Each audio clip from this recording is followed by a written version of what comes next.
Good, good afternoon to one and all. We are here at the home of former Commissioner Dennis Pantophlet, and with me I have none other than my co-host, Roberto Richardson, and myself as host, Jeffrey Richardson.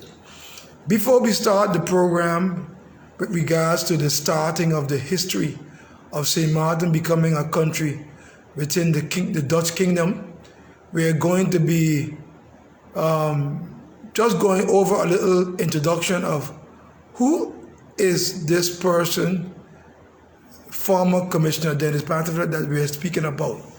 So I'm going to give my co-host an opportunity to just introduce himself, and then he will go into giving a little small synopsis history of who the former Commissioner Dennis Pantophlet really were. Good afternoon, Roberto. How are you doing? I'm fine. Thank you very much for having me again as your co-host, Jeffrey. First of all, I'd like to speak to all the St. Martiners out there, all around the world, and I'd like to wish all of you a happy Constitution Day, Yep. 10-10-10, Yep. and then go right into the host, our guest then, not a host, the guest that we're having today on our live stream, Commissioner Dennis Pantophlet. Commissioner and I have a long history because we go way back in 1987 when I started to work for government. For matter of fact, at that time, Commissioner Rennie Richardson was responsible for appointing me back then with Commissioner Joe Richardson back, while they were in office, and I was appointed as in the VROMI. Back then it was not VROMI, it was Domain and Domain Affairs Department, as well as Building Inspection Department. Yeah, Building and Planning Inspection Department. So back in those days, when I came in to work for the government of St. Maarten, I had not really met Commissioner Pantophlet at the beginning stages in '87. But right after that... Who brought you in at that time? Yes, at that time when I was appointed Commissioner Rennie Richardson. Yeah, under his leadership. Yes, well, he had the portfolio then of Public Works, yeah, and Domain Affairs and Building and Housing Inspection Department.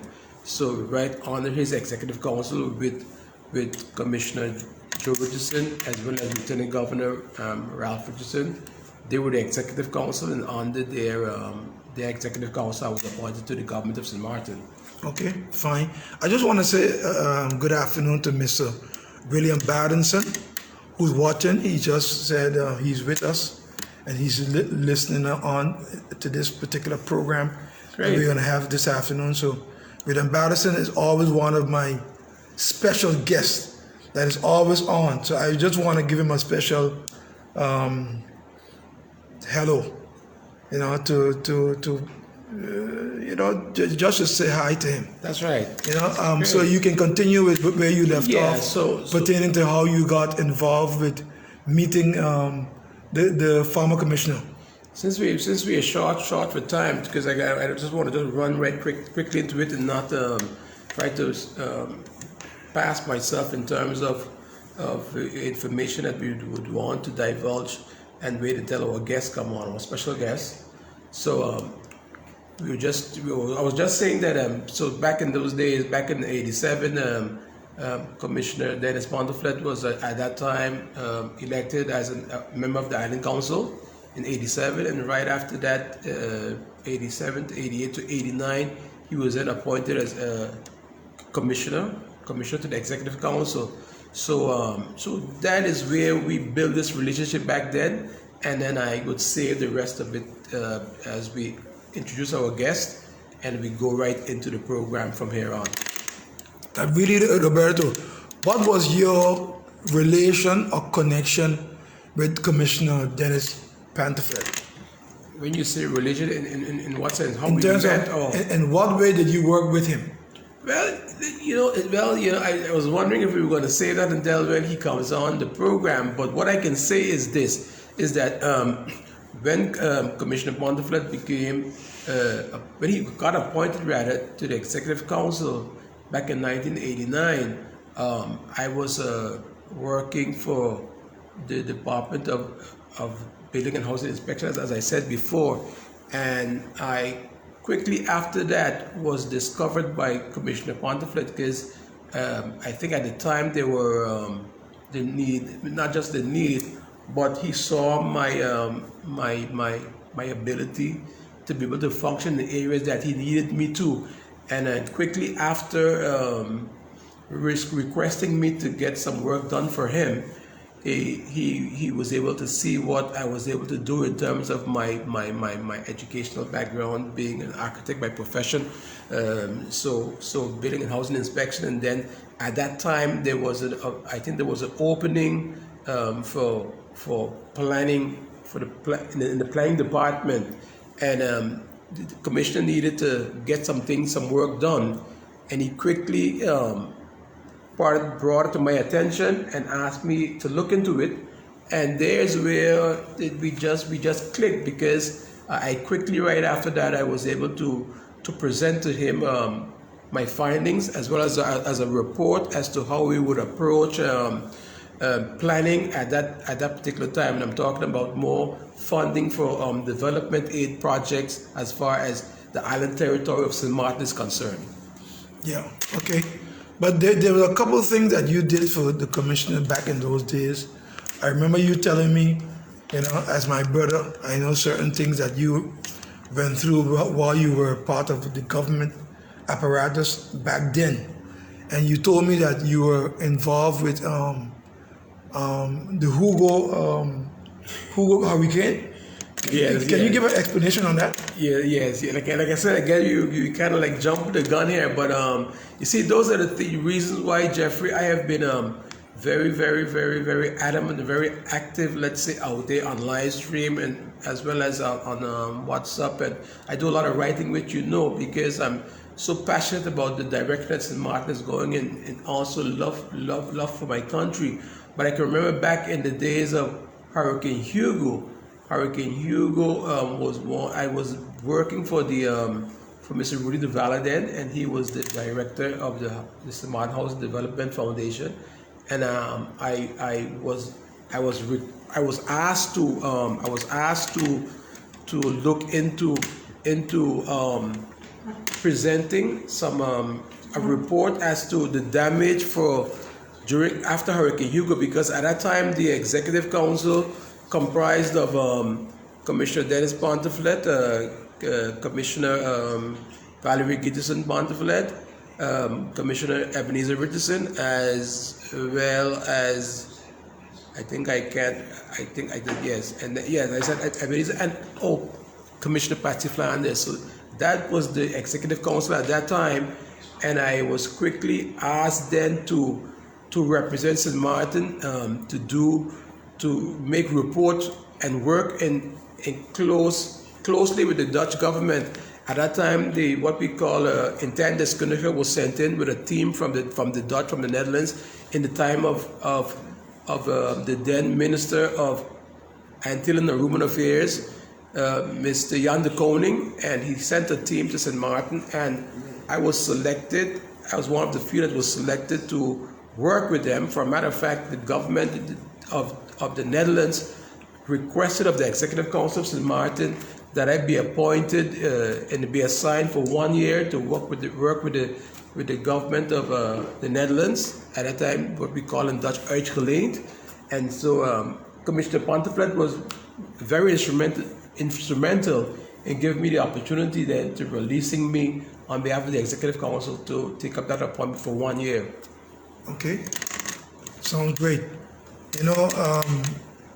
This is not going to be our show. That's right. That's why I'm trying to. You got me. It's going to be. We're going to be talking about the starting of the history of the quest for St. Maarten becoming a country within the Dutch kingdom. That's right. That is what we're going to be talking about this afternoon. Exactly.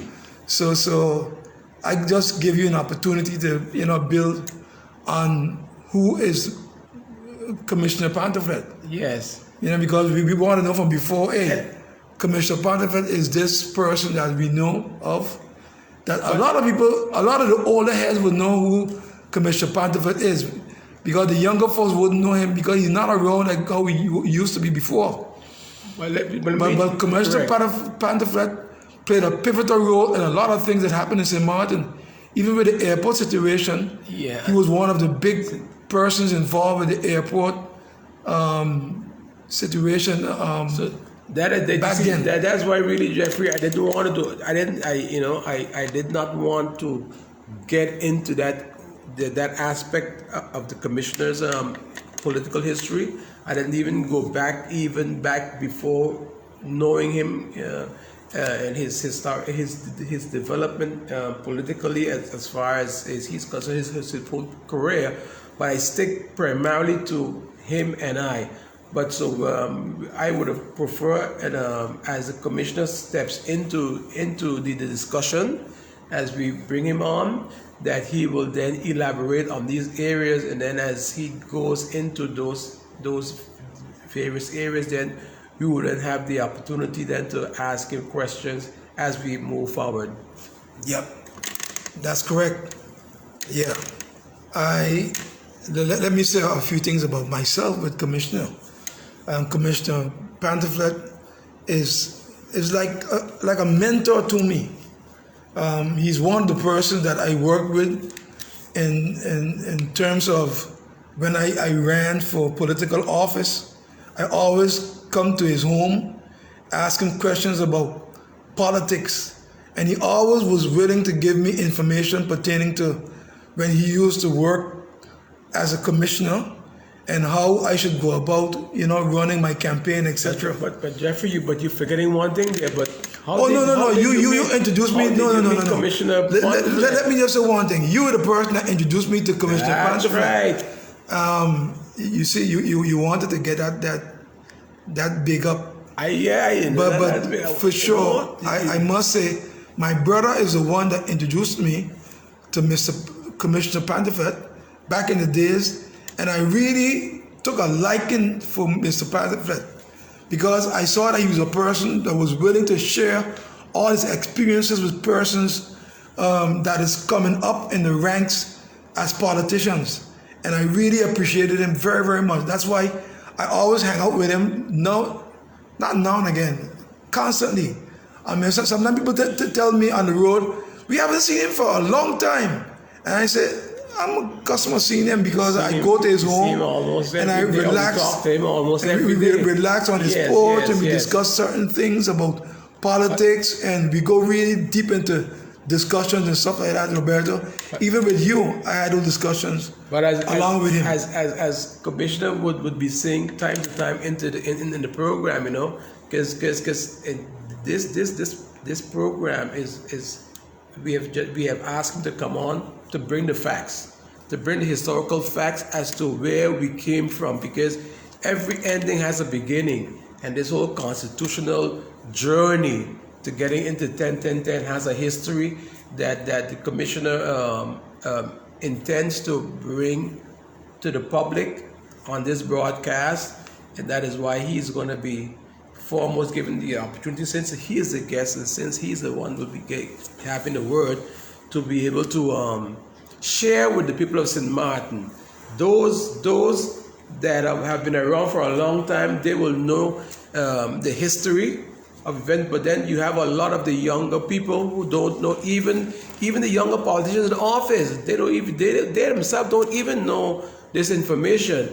And I would hope that they are tuning in on this broadcast and this live stream, because some of the critical things, and one of the things how you can be very effective in bringing solutions about if you know the history of how things has transpired, and that is one of the things that is key to this discussion with Commissioner Pantophlet, in order to bring the history where we came from and where we're going towards. And so I would want to just wait until our guest steps into the program, Jeffrey, so that he is able to then take it from there, and then we will just jump in as necessary, as to pick his brain to be able to give us some of not only just the historical events, but his standpoint or opinion where as to where things are and where we're going, and not only that, but the realities of what we're in terms of the Kingdom of the Netherlands. So that is the aspect of the approach of the discussion with him today. Yeah, well, we have just 1 minute to go before we bring on Mr. Pantophlet. I know that a lot of people are waiting to see Mr. Pantophlet, and we're on a countdown, Roberto. Yes. So we're getting ready. On my what? I have 1 minute to 12. Well, I'll tell you so this. I'm getting ready to count down. I'll tell you this, Jeffrey, because you got us on a countdown and all that, but I can tell you this. Everyone, all the viewers, the listeners, everybody who's live streaming today, you're in for a big treat. And when I say a big treat, a serious treat, because St. Maarten is at a turning point. We're at a crisis. So many things are happening, and they're all tied to the Constitution and where we are as a country, St. Maarten. And I think that this information that the Commission is going to bring to us, he's going to present and share with us, will be useful and effective in how we move forward as a country. One other thing, Roberto, what do you think about the current politicians now asking or picking the minds of the past politicians to make sure that they're moving in the right direction? What do you think? You think that's happening, or I think there's a lack of that? No, of course there's a lack of that. It's something that in a lot of the live streams that we've had, I've spoken about that all of the time. One of the reasons why I know what I know, and I have become as experienced as I have become, is because I've always respected and understand the importance of experience. And the only way you get experience is that if you draw on experience, and that experience you will get from those who has been there, who has gone through what we intend to go through. And right now, as we said, more than ever in the history of St. Maarten, this is a point where I believe that us as let's say the generation now, and those that are in leadership, need to really consult with those that know the history of St. Maarten, that knows where St. Maarten has come from constitutionally. And I'll tell you, a lot of what the Commission is going to be sharing with us today is going to bring light to a lot of questions that may be still unanswered. Because you get the information, then you will say, hey, probably this is the way we need to approach this. But let's wait and let us just wait until the Commissioner comes on for us to continue. We are at the hour to get the Commissioner on, and rest assured you'll be getting a treat this afternoon here at the home.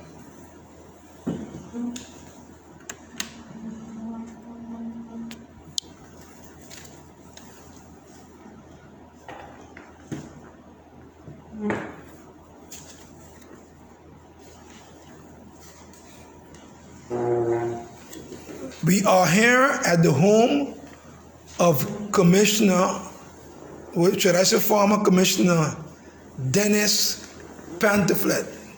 As you can see him in the background. And what we will be sharing with you is the beginning of the history of the quest of St. Maarten becoming a country within the kingdom, or the Dutch kingdom, and how it really started back in the 80s, and the Commissioner will explain to you all about what happened back in those days. Good afternoon to you, Commissioner. Good afternoon, Jeffrey, Roberto, and of course, good afternoon to all of your listeners and viewers. You know, I had a friend once who, whenever I would say something like, "Where do we start?" he used to say, "Start at the beginning." You know, so it's a logical assumption. However, what I would do today is just give you, from my perspective, a sort of a short. Should be a relate of how we eventually started and became serious in searching for our own autonomy. And St. Maarten, for the first time, became very serious about it, right? But things got triggered, and I should say the cover got blown out of the pot, actually, by Aruba. That was back in the 80s. Aruba had been agitating for years with trying to get what they said at the time was rid of Curacao, because in those days Curacao was seen as synonymous with the central government, which in a sense it was, because Curacao was the seat of government. It had parliamentarians were largely Curacao-Libyans. The cabinet of ministers were always Curacao-Libyans, and the impression was given that Curacao was actually only, I should say not Curacao, but the central government was actually only dealing with the interests of Curacao. Whether that was real or it was imagined, that was a perception. And that led, as far as I know, to Aruba under the leadership of Betico Cruz. I mean, I don't know what, who else was involved, but to try and break away from the Netherlands Antilles. Because you see, from the time that the Netherlands Antilles was formed, that was back in like 1954, there was always a certain amount of some undercurrent of dissatisfaction with the way the central government was operating. Many of the other islands felt that they were not getting the services that they need to get. They were not being paid attention to, and that the central government was mainly focused on Curacao needs. So that brought about a certain amount of, I should say, bad vibes within the kingdom, underneath the kingdom, Netherlands Antilles. And Betico Cruz was the one who galvanized it and started this search for their autonomy, right? And I think I should use this opportunity to say something that I think many people have a misperception about. And because I've heard people say that Aruba actually, or Betico Cruz, was actually looking for independence. He was not. He was looking for what the terminology that they created, status aparte, or separate status, or autonomy, whichever word you choose to describe it. That's what he was looking for. And there were these long discussions with the Dutch and the central government about that situation. When the Dutch finally relented and decided to give Aruba its separate status, it did so, but there was a condition attached. And the condition that was attached was that Aruba would have its separate status for 10 years, that period. But within that period, it was supposed to prepare itself for independence. And at the end of that, talking back in 1986, huh? Yeah, 1986. Okay. Correct. It was supposed to prepare itself for independence, and at the end of that 10-year period, it was supposed to have gone independent. Betico Cruz, being a smart politician as he was, knew that, well, who knows what's going to happen in 10 years from now. Some of the people he was discussing would not be around, but also, unfortunately, he himself was not around because he had this tragic accident where he lost his life. But he accepted those conditions, and Aruba got his separate status from the rest of the Antilles. That triggered, at that point in time, a big question as to what next now for the Antilles. There were three possibilities that was considered. What and how many islands would the Netherlands Antilles make up out of? Well, there were 6. Aruba was near Curacao, St. Maarten Station. Okay. I have that correct, right? Yeah, you have that correct. Okay. That's Okay. yeah. Right. But I remember somebody made a statement back then, and they said 6 minus 1 is 0. Well, they had a very good perception of what would happen, because if you mean by 0, meaning the complete dismantling of the Antilles. Of the Antilles, That's what happened. That's what happened. eventually. Eventually. But there was a lot of discussion before that about what could happen after Aruba left. And there were, like I said, there were 3 possibilities. One, that the Netherlands Antilles stayed together as it were, but made adjustments for Aruba's absence. 2, that it came together in a restructured format. Or 3, that it just disintegrated. Now, the choice was made for a restructuring.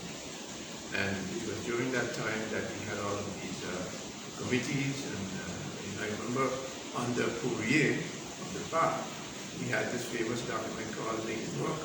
Yep. And we had many discussions about how to restructure the Netherlands Antilles and give. I read that document. You know, just for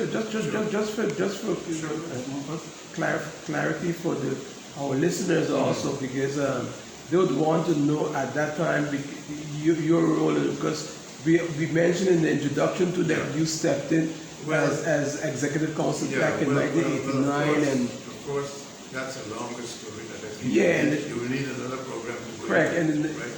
But I had 2 functions. I was, of course, island council member, and in those days I was also afterwards I was chairman of the domestic committee, what they call now central. yes. But let me just go back a step before that. After Aruba left, a delegation went to Holland, and at that time it was my friend Rene Richardson, who was commissioner, and also Joe Richardson. Sarah was there acting as island secretary. When Akikana was absent, she would take over, and of course we had the dissent in the council at the time. We went to Holland because this. We went to Holland because of this. At a certain point in time, with all the frustrations being not being able to get anywhere, the Netherlands Antilles not being able to come to a new structure, we had a situation where Dr. Wati at one point called me. Called me and said, I have a suggestion for you. The suggestion was... But did he call you while you were in the executive council, or while you were in the island council? I was in the island council. But I was, like I said, chairman of the domestic committee. Right. He called me and he said, why don't you speak to Mr. Fitzroy Bryant? And who was Fitzroy? I didn't know who Fitzroy Bryant was at the time. Yeah. But just to give you a little bit of his background quickly, he was here and he was working at Port de Plaisance. But he was an international constitutional lawyer. He had been working, he hailed from St. Kitts, Nevis, and he had been the Minister of Justice and the Minister of Constitutional Affairs under Bradshaw. Right? Well, of course, after Bradshaw fell out of power and their party lost power, he came to St. Maarten and he was working at Port de Plaisance. I don't know in what capacity it was exactly, but he was working there. So I spoke to him and he said, Dr. Wadi wanted him to give us a description of what we should do to get our autonomy. I spoke to him and he produced a paper, and the paper was called FIS, Full Internal Self-Government for St. Maarten. That's FIS? FIS. Yeah. And he produced that paper. And as he did, he just listed the powers that the central government had at the time, right? Which then would be transferred to the island government. All of them, with the exception of one, which was traditionally the purview of the kingdom, which was defense. But everything else, like your justice and health and economics, all of those things would be come to St. Maarten. Yes. And he listed them in a sort of structure. It was a very small document. It was in English as well, and it should be somewhere in the archives and dormant if they kept them, right? Anyway, that was the name of it, FIST. Now, once he produced that document, I knew that we couldn't go anywhere with that document only, because that was an initiative by the DP party, and you could not approach neither the kingdom government nor the rest of the Curacao with a position that was only held by the Democratic Party, because while it was the majority party, it was not the only party. So I knew that, and I said, well, what we would have to do is get the cooperation of the opposition. And in those days, it was mainly Mr. Chance and Vance James Jr., the late Vance James Jr., and of course, the others like William and so on, they came into play afterwards. But I had a preliminary discussion about the document with Vance and with Mr. Chance at the time. He was not Vincent anymore, of course. He was a member of the Island Council of St. Maarten. He had joined with the SPM and became the SPA. That's another story. So I had a discussion with them about the possibility of supporting this document, at least approving of it, and bringing it in a further public discussion in the Island Council.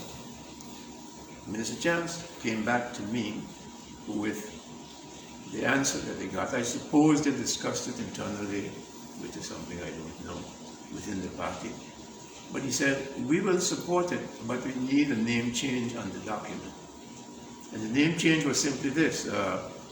Instead of FISA, instead of FIST, it would become FISA, which would mean... And FIST actually meant for full internal self-government. But the SA came in Sovereign Association.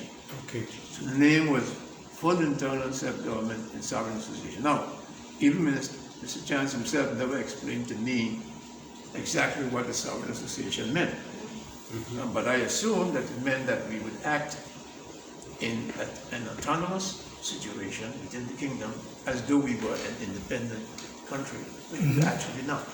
But we would have certain powers and certain ability to conduct our own affairs, right, as though we were a sovereign nation, right? Yeah. That was my imagination of the way. But the name change was no big deal. It was not a deal breaker. You know, it was something that I thought was very, very easy to deal with. So the document's name was changed. I discussed it in the domestic committee, which is now called the Central Committee. It was then taken to the Island Council and approved it. That is when St. Maarten actually started the quest for its separate status in a serious way. Now, the point I wanted to make was that prior to that, right after Aruba left, a delegation went from St. Maarten, comprised of at that time there were two commissioners, the late Joe Richardson and Henry Richardson. I think Ralph Richardson was the governor. Yeah, to resolve the yes, correct? Yeah, he was the governor. And who sent this commission? The Executive Council. The Executive Council. Yes. We went there, Dr. Watty was also present. We went there because we wanted to find out from the Dutch if they would support St. Maarten's quest to become a receiver status similar to Aruba. In other words, you know, Salsa Parte, as everybody called it at the time. Separate status. Separate status, yeah. We had the minister responsible for Aruban and Antillean affairs at that time was Jan de Koning. Jan de Koning, correct. Jan de Koning. He was very blunt. And he said no. And his reason for saying no, he said, first of all, you're too small. But he said there's something else. You don't have the human resources that would allow you to manage your own affairs independently. You don't have the financial resources to do it. You don't have the government structure to do it. So it's no. And then he surprised us with something else. He said, but if you want independence, you can have it.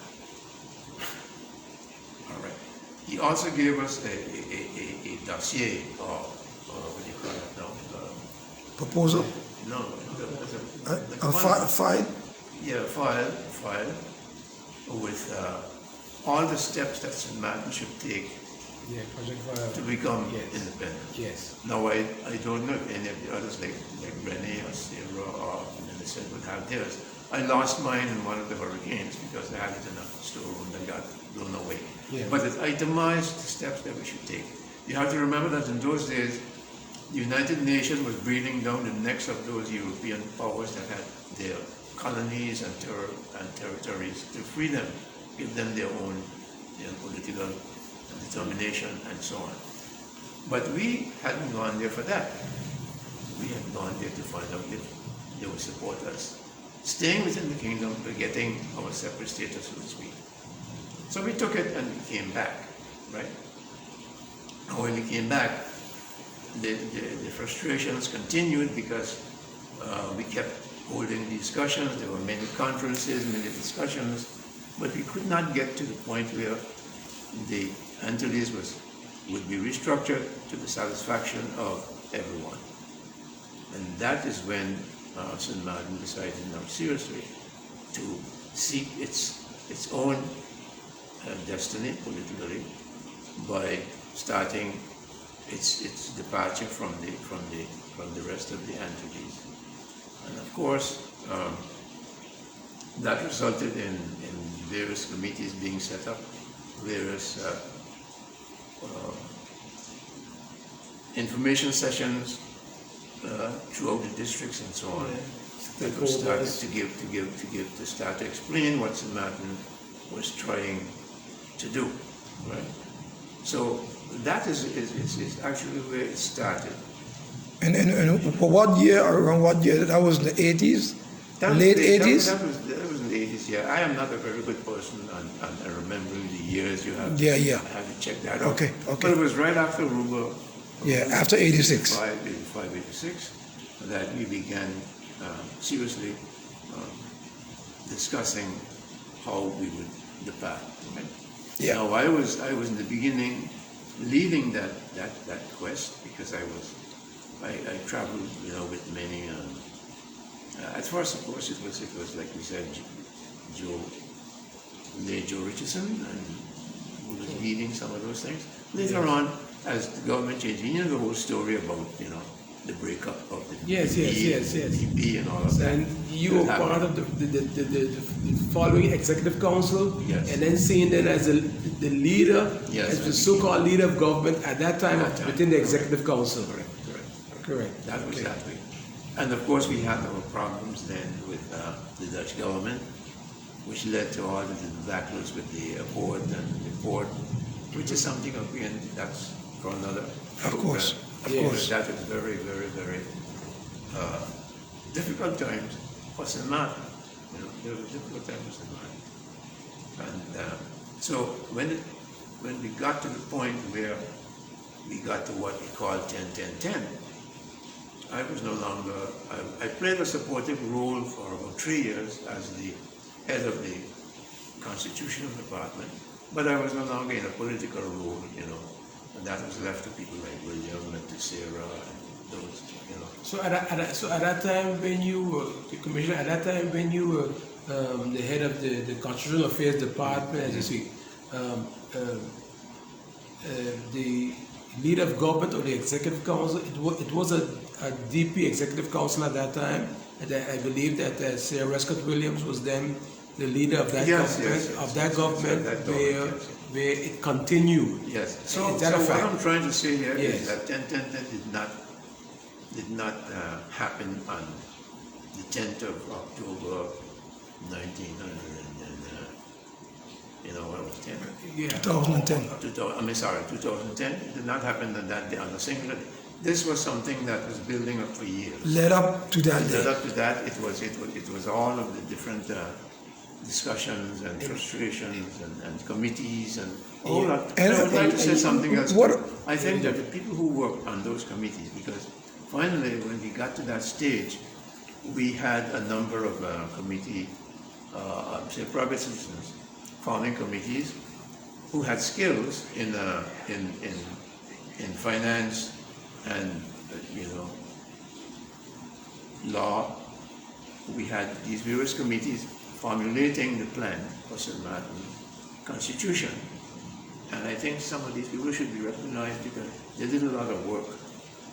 They did a lot of work. It's not only, this whole exercise can't be brought down to one single politician or one single party. It was a team effort. There's always had to be a team effort that brought St. Maarten to this point. So anyone who claims I did it, it's nonsense. It's not true. It was a whole series of developments. As we also went through many coalition governments, in our political system by that time. So it's a whole number of people who eventually worked on this and made it possible. But Commissioner, if I may ask, sorry, Jeff, if I may ask, if you do recall, can you mention some of the names of those persons who played a major role in Well, us? that's I don't want to do that, Roberto, because I may miss some and that may be offensive. Unless I look back at documentation and saw those names. But there were a number of people who we pulled together from the private sector, Yes. and they were committee.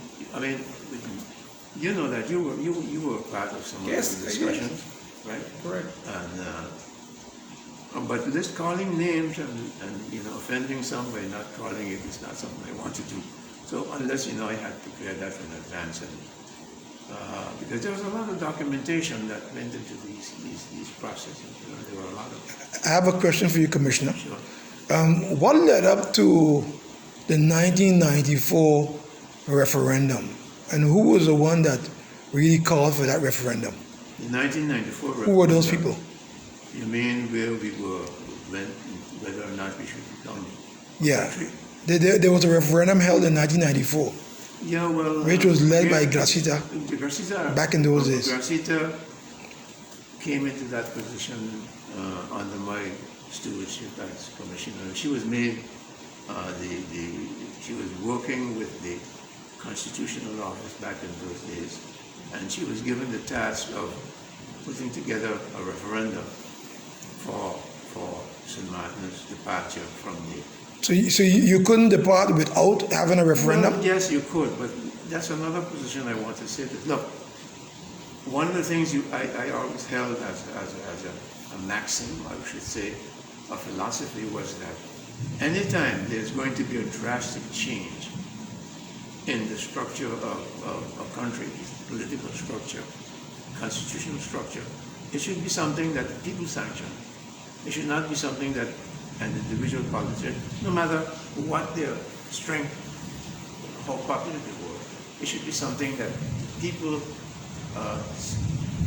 agreed to and gave their voice on. The way you do that was through a referendum. Because anytime you have a situation where you're going to make major changes in the legal structure, in the constitutional structure, you're affecting people's lives, right? And it would be very, in my opinion, always held that position that would be very dictatorial for any politician. Who you could do it probably through your influence if you were a powerful politician, or if you had a majority in the island council, you could do it. But it would not be the right thing to do. I always held to that. So the referendum was to get a feeling from the public as to whether they agreed to or not. So the Executive Council is the one that called for that referendum? Well, because the Executive Council was just, that's another thing I'd like to explain. What they call the trias politicas is simply the three branches of government. Yeah. And three branches of government is, of course, the justice system. Yes. Then you have the legislative system, which would be the Island Council Parliament now, of course. Yeah. And then you have the executive, which was, of course, in those days, the Executive Council. Now it's the same thing as the Cabinet of Ministers. Yeah, Cabinet Ministers, yes. So the Cabinet of Ministers are tasked with the day-to-day running of government. What's that? They are charged with that. So things like that, where we made was done in an executive fashion, in other words, sanctioned by the executive council. Educating the government. I know Commissioner, you didn't want to mention or single out anyone in particular. Right. But while you do not, I would like to make mention of the late Mr. Louis Duzanzon, because why I mentioned him because you were talking about the archives and all the information, and I'm sure at that time, because he was the one we do. Well, know, Louis was a very, very, very, very important civil servant. Yes. He ran the archives, general affairs for years, and he had everything not only on paper and documented, he also had it in his head. In the brain. Yes. You could go to Louis for anything, because all of us start out at some point in time as rookies. I did too, of course. Yes. I mean, I had a long history of long now because I'm older, but I was involved in union, I was involved in hotel management, I then left there and became involved in government. So I have actually a broad range of the entire spectrum, from government to private sector and so on. But Louis was a special civil servant because he loved what he was doing, and he enjoyed having that knowledge, because although you were a commissioner or you were whatever you were, and you needed to know something, you had to go to Louis. And he was always accommodating, and he kept those records. I hope that they continued his tradition. I don't know, but Yeah, I think I think Alfonso Blader is the one that continued with that. He's doing that. Oh, here I have online, I have Dorothy Lake is saying that you were her former boss and a big friend of hers. that's right. I'm just letting you Hi, know. Dorothy, how are you doing? Yeah, she's looking on. You have to give me a report afterwards and tell me how I did. No, Dorothy joined us, and she also is someone who knows a lot about the administration because she worked. Oh, yeah. Very much in those early years. Today the government has a lot more resources. I should say that the government officials have a lot more resources at their disposal than we had. Because I'll tell you what, many times I had to use my own transportation to do things, for the government, and never even looked for compensation for it, because all of that was there. So I'm saying that we had a very primitive, I shouldn't say primitive. Oh, not primitive. I'm getting a thumbs up from Miguel Alexander. I don't know if you know who Miguel is. Sure. Notary from Curacao. No, not Curacao. Yes, Okay, Miguel. yes. Myself and Miguel. He's looking on. Even when we were before we were involved in any kind of from teenagers, I should say, I know Miguel. Government. Yes, of course, I know. Yeah, he's looking on. Right. So that was our situation back then. But I'll say one thing too, is that the Dutch politicians back then were more friendly to St. Maarten than what we see now. Because, you had people like Jan de Koning, That's who was right. very, very sympathetic to our needs, okay? And who was willing to help, okay? But the switch came when, what's his name? No, Hirsch Berlin. Hirsch Berlin came That's into right. play. Yeah. And Hirsch Berlin was a completely different character, okay? And he came in, and a lot of stuff started with him. Now, I will not go into another aspect because that's not what we're talking about. But, something happened, which probably in another program I will divulge, that if it had gone in a certain direction, St. Maarten's problems would not have existed, right? St. Maarten problems with the higher supervision and a lot of things that happened, people going to jail, that would not have happened. And I know what I'm talking about because I was instrumental in trying to get it to change. But anyhow, that's another story for another time. But while you're on that, Commissioner, because I think it's very important to mention. Probably you may mention it a little later in the debate. But the whole high supervision aspect. How did the Hirsch-Berlin period, us falling on the high supervision, going back to the history of how the process started with the whole constitutional journey, and to what we eventually receive in terms of 10-10-10 as far as our constitution is concerned. We noticed, or we realized then, that somewhat what we intended at the inception, we were not able to achieve at 10-10-10 in terms of, because you mentioned Aruba receiving separate status, and you talk about them having the same constitution or the same structure as the Netherlands and Antilles, and but St. Maarten did not get the same model. We did not get all, because that was the original intent of the document. I said FISA was that we would get all the powers that accrued to the central government at the time, with the exception of the traditional defense, which was a kingdom affair. When you say kingdom, you mean Holland, of course, defense. But we did not. And I was not there when that happened. But I will say this, and this is not to be taken as some advice, or even as a criticism by me, right? We have 10-10-10. And I think one of the things that happened was that the Dutch strong-armed St. Maarten into accepting that, under the condition that we did not accept that these two powers of government, justice and finance, fell under their supervision, that you wouldn't get your 10-10-10. But I would have said to them, well, then I'll wait for 11-11-11. Yeah, I remember you saying that. I'll wait for 12-12-12. I remember that. But what was the difference, the main difference between Aruba separate status and the 10-10-10 status that we got? Well, basically, not much, with the exception that I'm saying that what we started out hoping to get, we did not get all of it. And there's another aspect that I have to bring forward, because there was a time when it was realized that St. Maarten's administration, which you have to admit, was not what it should be, right? Couldn't compare with Curacao because they had more resources than we did. Yes. They had more infrastructure, better infrastructure, and so on. So there was a time when there was a cooperation, and that was under the Koning, that they would provide us with, that's why the technical based standards technical assistance came into existence, and they started sending people from Holland to St. Maarten technical assistance in the various departments to help. Sorry. But that's changed under Hirsch-Berlin, okay?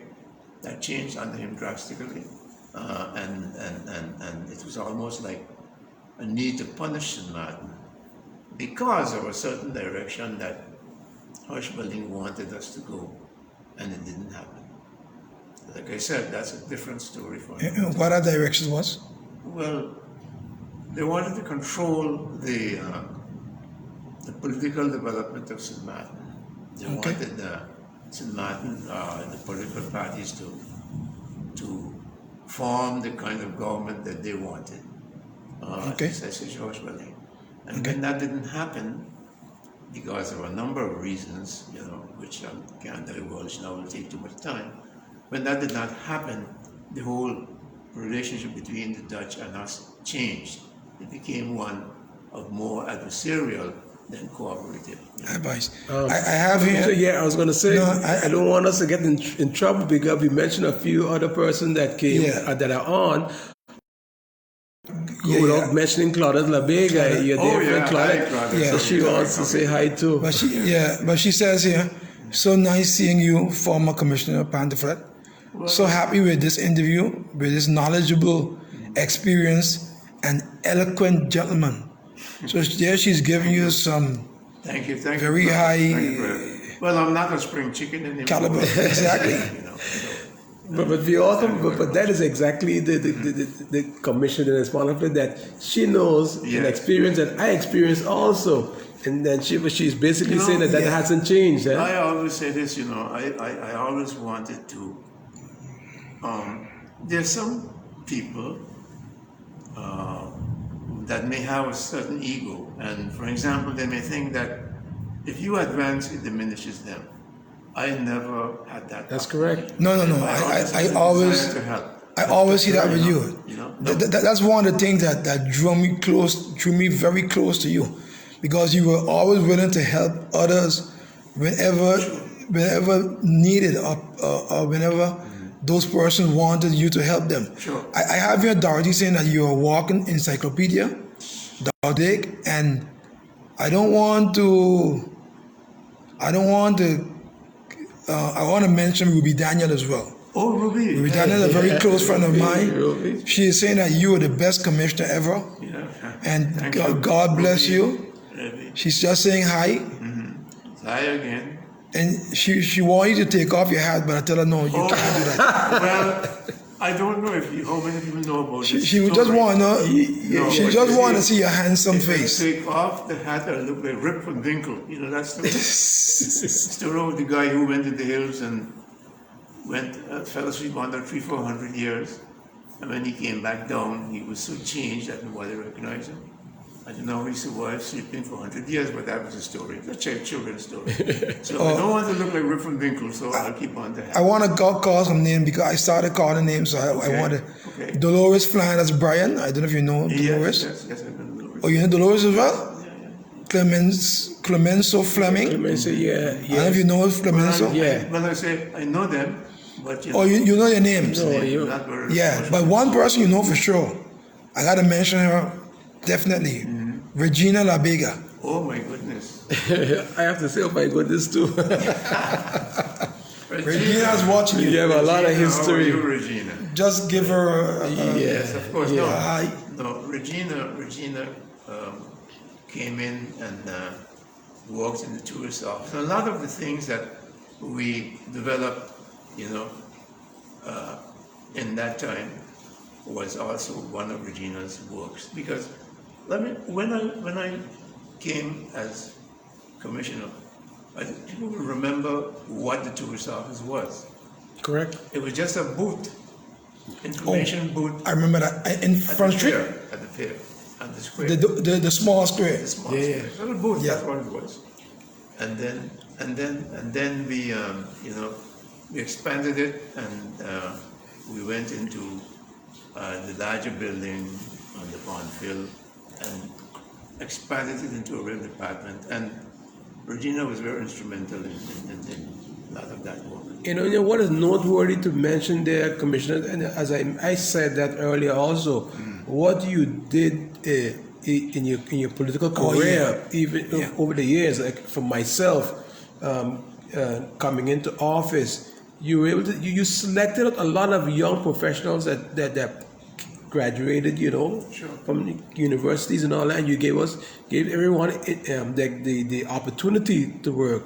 I can think of well as myself. I can think on Regina. I can think on Gracita, and there were others. Even Sarah.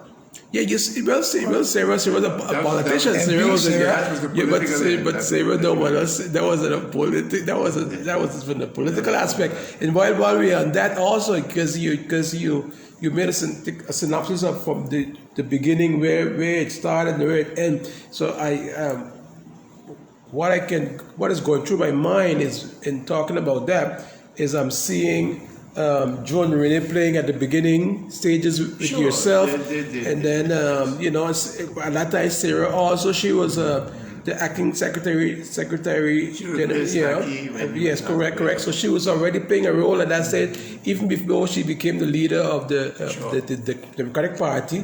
And then from there, then the late Vance James Jr. We talked about Captain Leo Chance. We talked about also the leader, the former leader of the NA. We were talking about Mr. William Marlin. Yes. And did I miss anyone else? but they were I'll Big tell you, Cesar. I'll tell you, yeah. I mentioned MP Sir Wesley Williams. So, we used to have some very fierce debates in Yes. the Island Council, but it was never personal. It was always, at the political level. Respectful. Respectful. We debated each other harshly. I mean, but it was always kept. There was a time when people would see you talking to, let's say, Roberto. You were opposition, and there were people who was of a different political. Who wouldn't like to see me talking to you. Correct. But I always said, nobody's going to tell me who I have to talk to. So I speak to you, wherever you are. I never took politics at a personal level, because politics is a sort of a replacement for war. But war is a physical thing. Politics was more mental and the exchange of negotiating and discussions, which didn't have to be personal. Correct. Especially if you're living in a democratic society where each one of us have a right to support whichever political party we want to.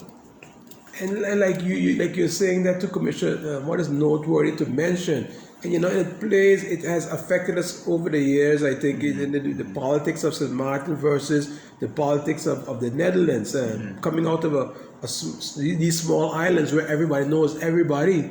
Even during the periods when there were so many investigations going on, who knows who you were dragged into a situation just because you had lunch with somebody or whatever. But I think for the Netherlands, in the Netherlands or the Dutch politicians or what have you, or even the Dutch legal system, they do not. I don't believe that up to this day they understand that everybody here is connected in some way, whether it's family or There's another thing. There's a cultural difference there. Correct. There's also a language difference. Dutch is not our, I should say, everyday language. That was quite different.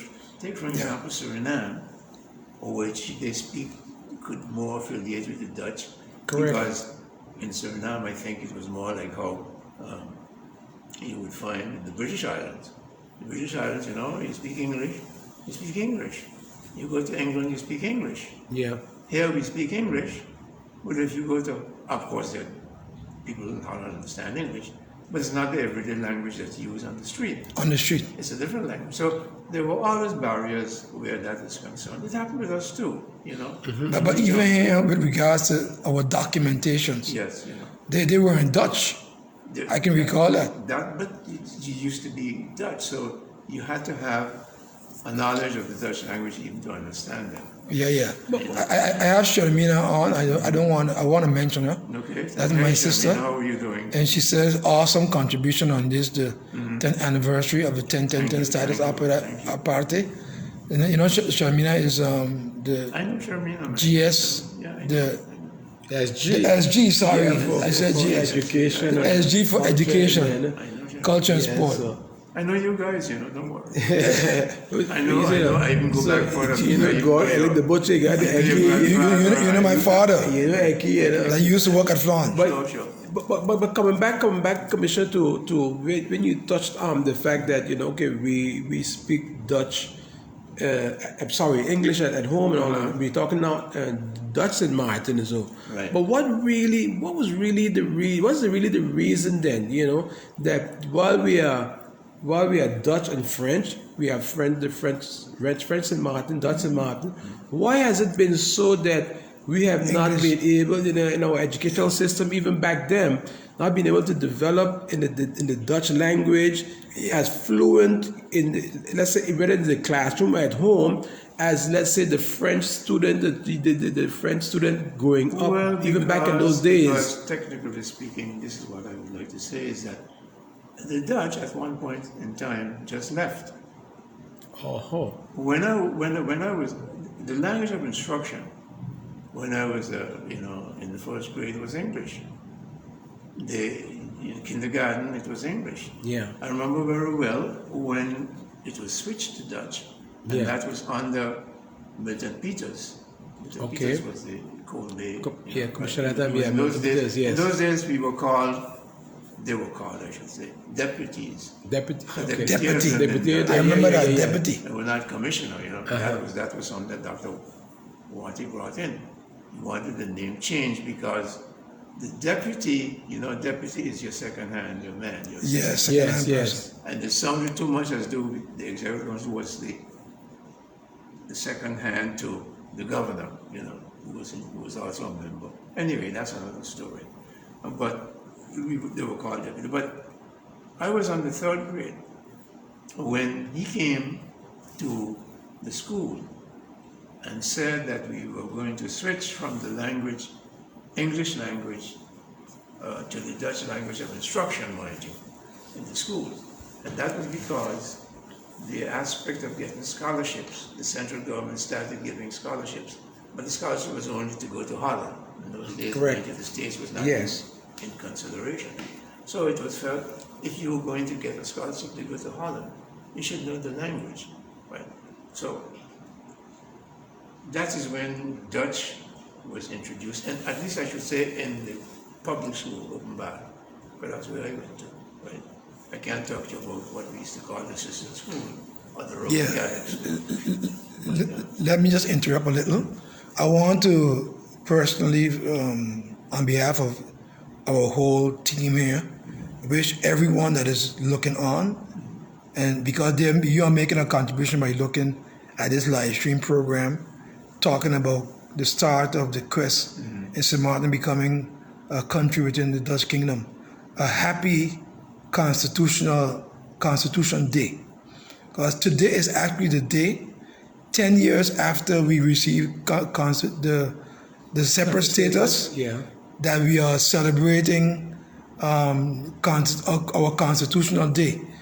We are going to be doing something else on Monday where we're going to be commemorating that day with a virtual video of all of the different stakeholders like artists and persons that are going to do poems, dance, steel orchestra, etc.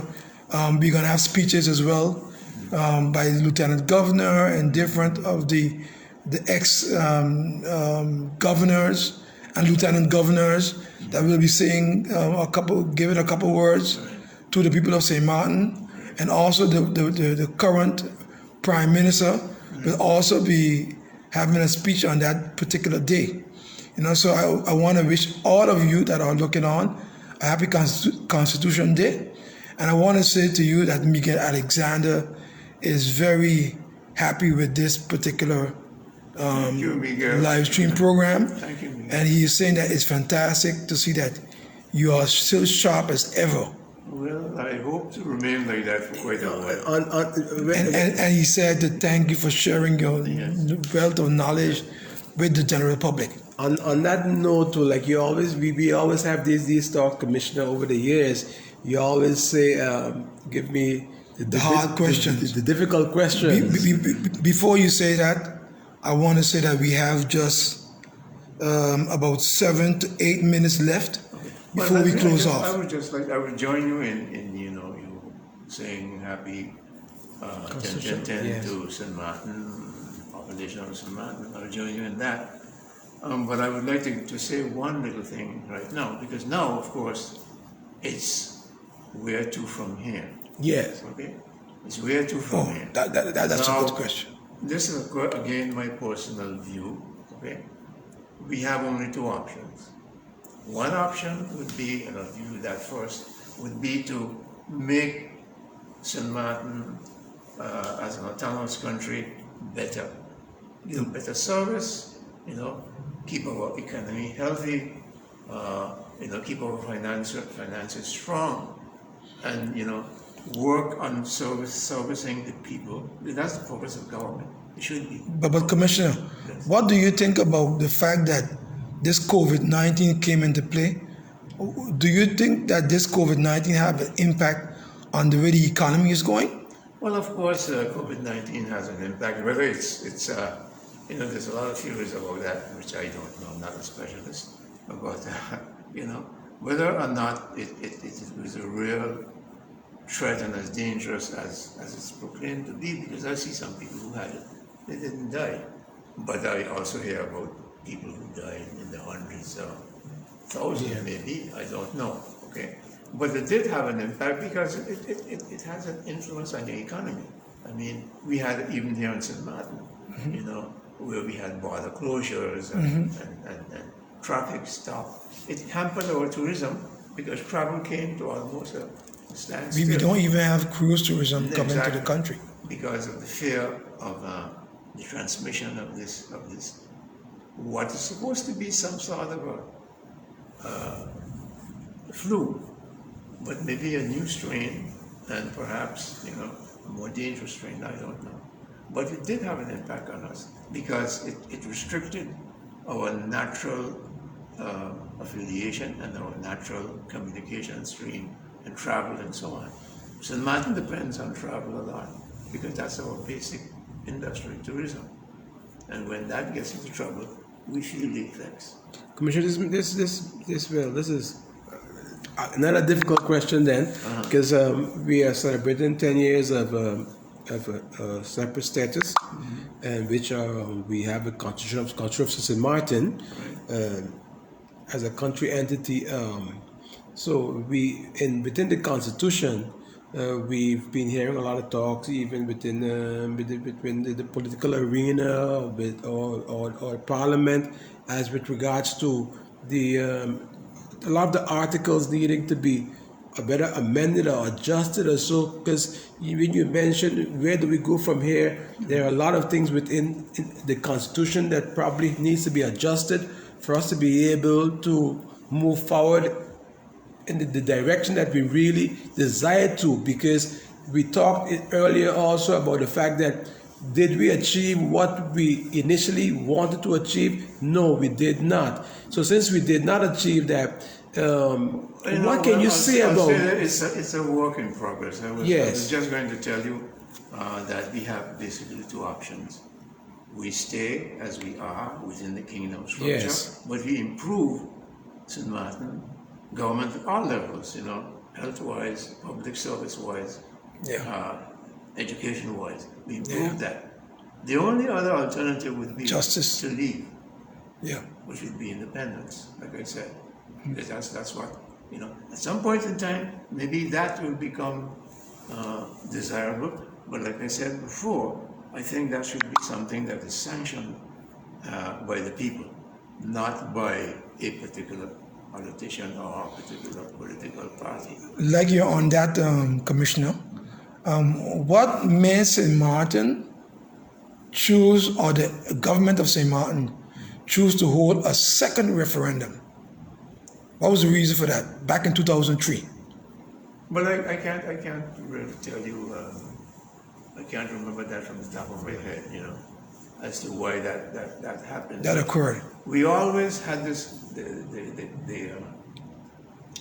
belief that any changes should be in consultation with the general public. People. You know, and when you're making drastic changes to our legal structure or our constitutional structure, it should be done with the consent of the people. And the way we do that up to now is generally through a referendum.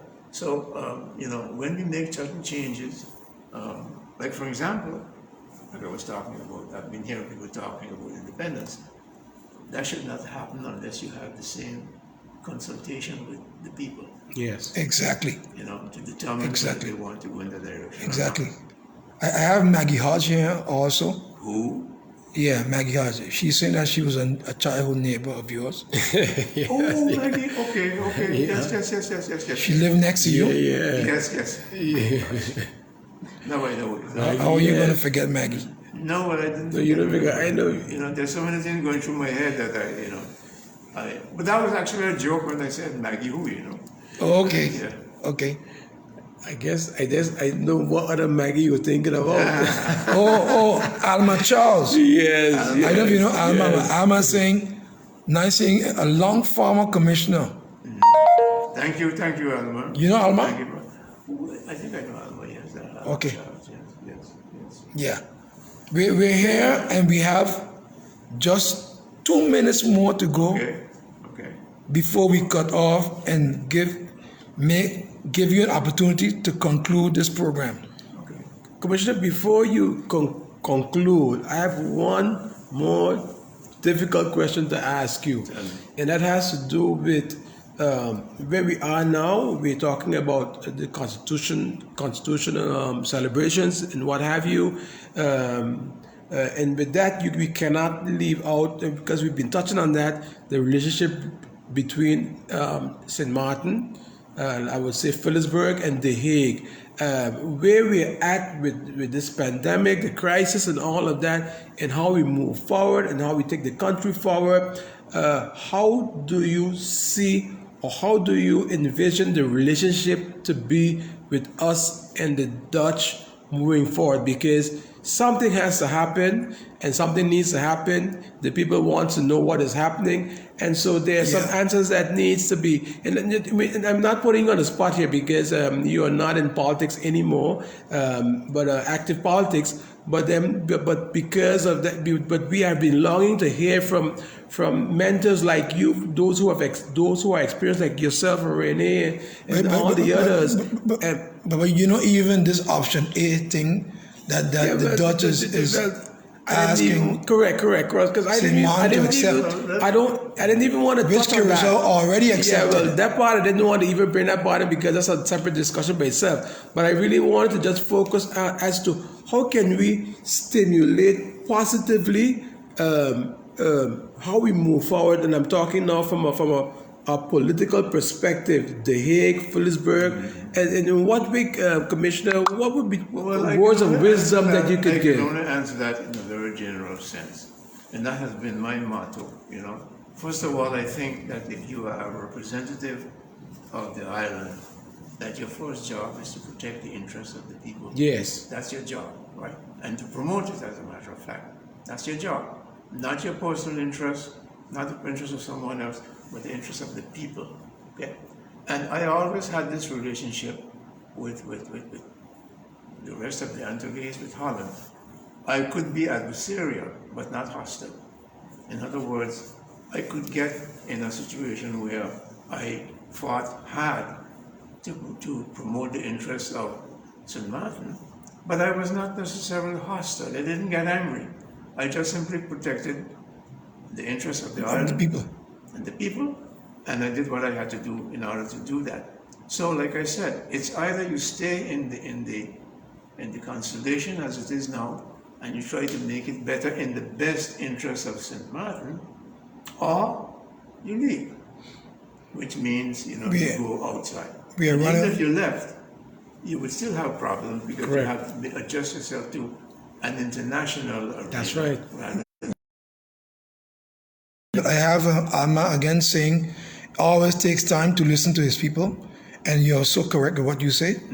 And Anna Illage is also listening. She just came on. Okay. But we're at our last, and we're running. We are just out of time, but people are calling for another program with you.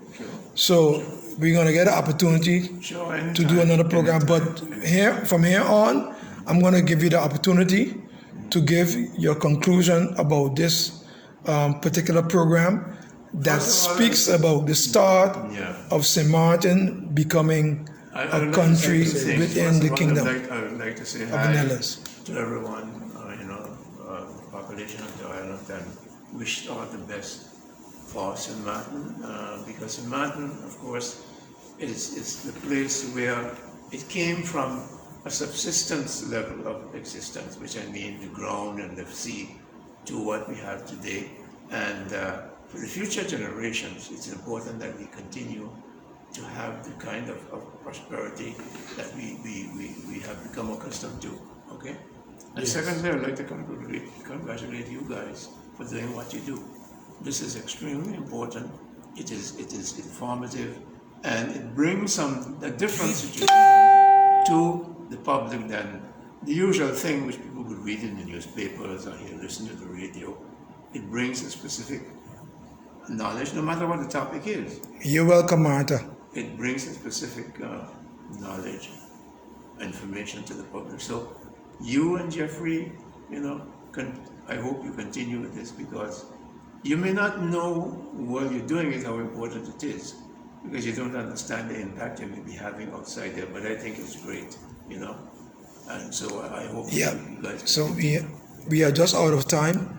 I want to thank you very, very much, Commissioner, for the way in which you shared your information. I really appreciated it, and I appreciated you accepting to come on a live stream to share with the people of St. Maarten, which they are now coming on, and we're out of time because we just want to run a 1-hour program. Okay. So there's no way that I'm going to continue with this program. I'm going to just let them know when it's going to be the following program that we're going to put together in order for us to be able to get you back on. But this time it's going to be with another topic. Sure. Okay? The Commissioner, again, thank you so much. Have a happy Constitution Day. And Dexter Busso, good job, Jeffrey. Thanks for this. They're coming on one by one, but we have to leave. Okay. So again, thanks again for those persons that came on, and I would like to wish you all again a happy Constitution Day. And again, I say, ciao, bye-bye, have a great day, enjoy your day, God bless you. Keep safe as well, Miguel. Bye-bye.